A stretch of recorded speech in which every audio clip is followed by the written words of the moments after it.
বাংলাদেশি রপ্তানি পণ্যের উপর যুক্তরাষ্ট্রের আরোপ করা ৩৫% পাল্টা শুল্ক নিয়ে বর্তমানে দারুণ চাপের মধ্যে রয়েছে বাংলাদেশ সরকার। আগামী ১ আগস্ট থেকে কার্যকর হতে যাওয়া এই শুল্কের ফলে যুক্তরাষ্ট্রের বাজারে তৈরি পোশাক সহ দেশের রপ্তানি পণ্যের প্রবেশাধিকার সংকুচিত হয়ে পড়ার আশঙ্কা তৈরি হয়েছে।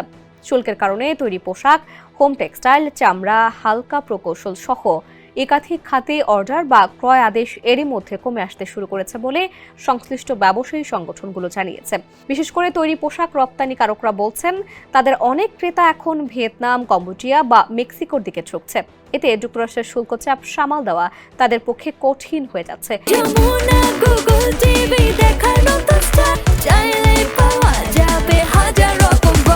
এ চ্যালেঞ্জ মোকাবিলায় বাংলাদেশ সরকার কূটনৈতিক ও কৌশলগতভাবে যুক্তরাষ্ট্রের সঙ্গে সম্পর্ক জোরদারের বিকল্প পথ খুঁজছে, যাকে বিশ্লেষকরা বলছেন সফট ডিপ্লোমেসি বা নরম কূটনীতি।